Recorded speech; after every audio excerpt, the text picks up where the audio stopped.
दादागिरी करण्याचा प्रयत्न केला तर आम्ही तुम्हाला ठोकल्याशिवाय राहणार नाही।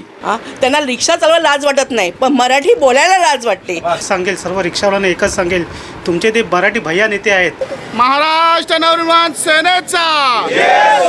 बता दें कि हिंदी मराठी भाषा विवाद महाराष्ट्र में गरमाया हुआ है और इस समय हम मौजूद हैं कुर्ला विधानसभा में।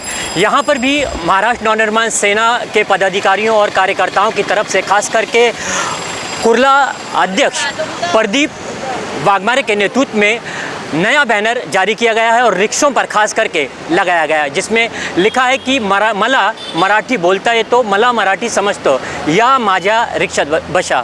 तर पाहूया ह्या खबरवर कार्यकर्ता आणि पदाधिकाऱ्यांचा काय म्हणणं आहे। सन्माननीय अध्यक्ष संजय नाईक साहेब यांच्या मार्गदर्शनानुसार संपूर्ण मुंबईभर आम्ही अशा प्रकारचे स्टिकर रिक्षावर चिटकवत आहोत।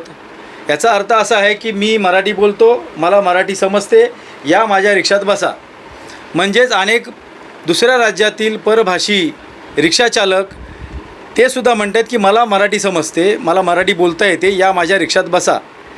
याचा अर्थ की आम्ही कोणत्याही भाषिकाचा परप्रांतीयांचा द्वेष करत नाही, तर ज्यांना मराठी येत नाही, जो कायदा आहे त्याची अंमलबजावणी झाली पाहिजे याची आम्ही मागणी करत आहोत। परंतु त्याला कुठेतरी दादागिरीच्या स्वरूपात थांबवण्याचं काम येत्या 4 तारखेला करण्याचं प्रयत्न हे सर्वजण करणार आहेत। त्यालाच कुठेतरी उत्तर म्हणून, प्रत्युत्तर म्हणून महाराष्ट्र नवनिर्माण सेनाध्यक्ष राजसाहेब ठाकरे, मनसे नेते अमितसाहेब ठाकरे यांच्या मार्गदर्शनानुसार आम्ही सर्वजण 4 तारखेला सज्ज आहोत। मराठी चालकसुद्धा, रिक्षाचालकसुद्धा सज्ज आहेत। ते जास्तीत जास्त वेळ काम करणार आहेत। जरी दुसऱ्या रिक्षा उभ्या राहिल्या तरी मराठी चालकांची रिक्षा 12 तास 18 तास चालू असणार आहे। आम्ही महाराष्ट्र सैनिक म्हणून आमच्या स्वतःच्या वैयक्तिक गाड्यासुद्धा रस्त्यावर, मोटरसायकल, 4 व्हीलर काढून लोकांची सेवा करणार आहोत। आज मनसे नेते अमितसाहेब ठाकरे याच आंदोलनाला एक इशारा देत असं म्हटलेलं आहे की तुम्ही संप करू शकता, तो तुमचा अधिकार आहे, परंतु जर जो रिक्षा चालवतो त्याला अडवण्याचा जर प्रयत्न तुम्ही केला तर रस्त्यातच मारू। आणि याच साहेबांच्या आदेशाचं पालन आम्ही महाराष्ट्र सैनिक करणार आहोत। तुम्हाला आंदोलन करायचं आहे, तुम्ही शिस्तीत करू शकता, परंतु जर कोणाला त्रास देण्याचा प्रयत्न केला, कोणत्या रिक्षा चालकाला अडवण्याचा प्रयत्न केला, दादागिरी करण्याचा प्रयत्न केला तर आम्ही तुम्हाला ठोकल्याशिवाय राहणार नाही।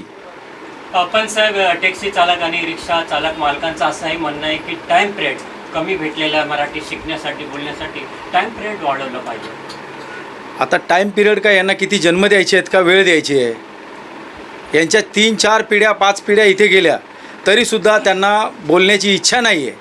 अनेक जण शिकलेले आहेत मराठी, ते आपल्या समोरच आहेत, ते मराठीमध्ये बोलतात, मराठीमध्ये संवाद करतात, मराठीमध्ये व्यवहार करतात, परंतु काही लोक असे आहेत की त्यांना मराठीचा द्वेष आहे आणि त्याच लोकांना ठोकण्याचं काम आम्ही करणार आहोत। महाराष्ट्र सरकारने नुसतं एक घोषणा केली की रिक्षाचालकांना मराठी बोलायला हवं आणि त्यांनी मराठीत बोलावं। त्याचे पडसाद इतके उमटतात आहे की 15 लाख रिक्षावाले बंद ठेवणार आहेत। असं कितीचं मराठी बोलावं लागतं? अशी कुठे सक्ती केली नाही ना की मराठीत रिक्षावाल्यांनी व्याख्यान द्यावं किंवा मोठा लेख लिहावा। फक्त 5 ते 7 वाक्य तुम्ही बोलू शकत नाही म्हणजे तुम्ही खोटं बोलतात। तुम्हाला बोलायचं नाही खरी, ही मराठी शिकण्यासाठी प्रश्नच नाही, कोणी रिक्षाला बोलतोच। मी मराठी सुरुवात केली की समोरचा बोलतो, पण ही अरेरावी आहे आणि लोकांना हा पब्लिक सर्व्हिसचा धंदा आहे, जनसेवेचा धंदा आहे, हा व्यवसाय आहे। तुम्ही लोकांना वेठीच धरतात म्हणजे काय, उद्या सकाळी ॲम्ब्युलन्सला जाऊ शकणार ना, आम्ही आमच्याप्रमाणेच वागणार। 5-7 वाक्य, कुठे जायचं आहे, इकडे जायचं, असं म्हणजे इथं असंच बोलायचं आहे ना। 7 वाक्याच्या पुढे मराठी तुम्हाला लागणार आहेत का? मग हे काय आहे? म्हणजे त्यांचे जे नेते जे सांगतात आहे ना, हे चुकीचं आहे। मुद्दामून कुठेतरी ढोंगसतात आहे की विरोध बघा, मराठीला विरोध करा। प्रत्येक माने राजसाहेबांनी गेली 1.5 तप नट 20 वर्ष आली पक्षाला, तेव्हापासून राजसाहेब हेच सांगतात आहे की मराठीला प्राधान्य द्या प्रत्येक वेळेला। ते आज फक्त सरकारने अनाऊन्स केलं आणि त्याचे पडसाद दिसतात आहे की काय होतं आहे की हे लोक का अरेवाई करतात आहे। मी गणेश बसानकर, उपविभाग अध्यक्ष, महाराष्ट्र नवनिर्माण सेना, कुर्ला विधानसभा। मी आपल्यामार्फत सर्व माणसांना एकच सांगेल, सर्व रिक्षावाल्यांना एकच सांगेल, तुमचे ते मराठी भैया नेते आहेत, म्हणजे संजय निरुपम असतील किंवा सदावर्तेसारखे जे लोक आहेत त्यांना कुठेतरी आवार घाला। त्यांच्यामुळे हे वातावरण सगळं तापत चाललं आहे। तुम्ही त्यांच्या नादाला लागून जर मराठी माणसाच्या विरोधात जात असाल तर त्याला तोडीस तोड उत्तर आमच्यातर्फे देण्यात येईल। ही एकच मी तुम्हाला नम्र विनंती करतो आहे की जे संजय निरुपमसारखे माणसं आहेत त्यांच्या कुठल्याही नादाला लागू नका आणि जास्तीत जास्त मराठी शिका। तुम्ही मराठीला विरोध केलात तर आम्ही तुम्हाला विरोध करणार, ही 100% आणि साहेबांचा आदेशच आहे तसा। तुम्ही आम्हाला आडवे जाऊ नका, आम्ही तुम्हाला काही करणार नाही. जय हिंद, जय महाराष्ट्र. ओके चले बोला. जय महाराष्ट्र सगळ्यांना. मी कुर्ला विधानसभा महिला अध्यक्ष विभाग अध्यक्ष सुचिता चव्हाण. मला हेच म्हणायचं आहे, मराठीच्या बाबतीत तेच सांगायचं आहे की जे परप्रांतीय येऊन इथे रिक्षा चालवत आहेत त्यांना रिक्षा चालवायला लाज वाटत नाही, पण मराठी बोलायला लाज वाटते. पण मी सन्माननीय राजसाहेबांच्या नेतृत्वात मी हे सांगते की राजसाहेब नेहमी मराठी जे बोलतात ते तुम्हाला तुम्हाला ऐकायला येत नाही, त्याच कानाखाली आम्ही तुम्हाला पेटवू. मराठीवाद पेटलेला आहे, पण कोणामुळे पेटलेला आहे हे पण महत्त्वाचं आहे. आणि मी सांगेन सगळ्यांना की जसं आपण परराज्यात जातो, केरळ आहे, सुरत आहे, गुजरात आहे, चेन्नई आहे, तिथे बघा सगळेजण आपापल्याच भाषेत बोलतात. कोणीही तुम्हाला हिंदीतसुद्धा उत्तर देत नाही. तर मग मुंबईतच असं का? आपण मराठी होता, आपणच हा आवाज उठवला पाहिजे. आज राजसाहेबांनी, अमित साहेबांनी हा आवाज उठवलेला आहे, तर आम्ही सर्व मनसैनिक त्यांच्याबरोबर आहोत, साथीने उभे आहोत. भाकरी ज्या राज्यात भेटतं, तुम्हाला जेवण पाहिजे, इथलं पैसे पाहिजे. महाराष्ट्रामध्ये तुम्हाला अख्खा कुटुंबात 40-40 वर्षापासून राहत आहे, तुम्हाला पैसे सर्व पाहिजे, पण मराठी भाषा का नको? सरकारचं तर जे काय असेल ते आमचे साहेब, आमचे विभाग अध्यक्ष ते करते. माझं एवढंच म्हणणं आहे, तुम्ही जिथं कमवताय, जिथं तुम्हाला भाकरी भेटते, तिथला राज्य भाषा, त्या भाषेचा सन्मान करायचा आहे तुम्हाला, आणि मराठी भाषेमध्येच तुम्हाला बोलावं लागेल.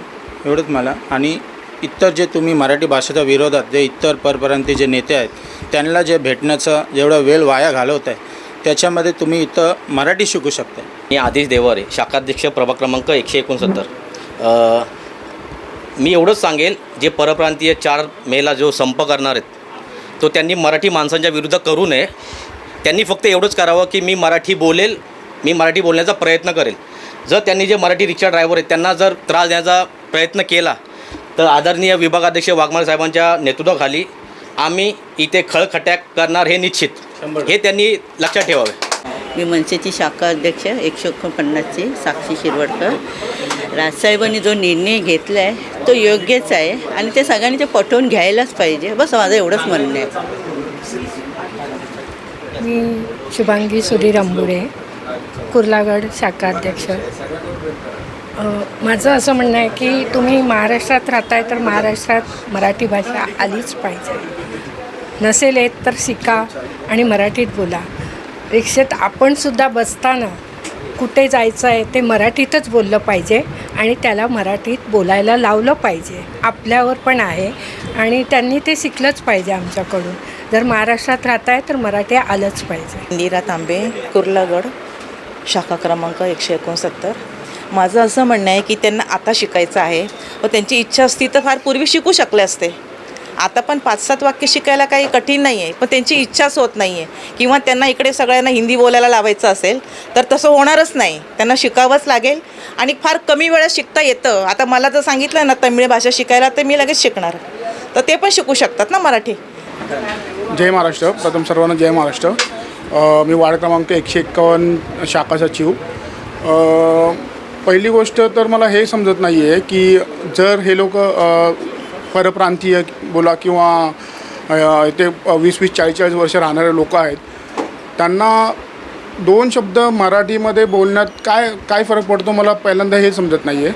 जर ते लोक इथं कमवतात, इथं खातात आणि 20-20 वर्ष, 40-40 वर्ष त्यांचा पूर्ण प्रपंच, पूर्ण संसार ते लोक सांभाळून एवढा दिवस मोठे झालेत, इथे येऊन मोठे झालेत, तर त्यांना 2 शब्द मराठीमध्ये बोलण्यात काय वावगं आहे मला ते समजत नाही आहे. आणि दुसरी गोष्ट की जर राज्य सरकारचा हा निर्णयाला ते लोक फाट्यावरती मारत असतील. महाराष्ट्र नवनिर्माण सेनेचा सन्माननीय राजसाहेब ठाकरे यांचा. हमें लाइक करें. मुंबई और महाराष्ट्र से जुड़ी हर खबर के लिए STV न्यूज को सब्सक्राइब करें, बेल आइकॉन को प्रेस करें और पाएं ताज़ा तरीन खबरें.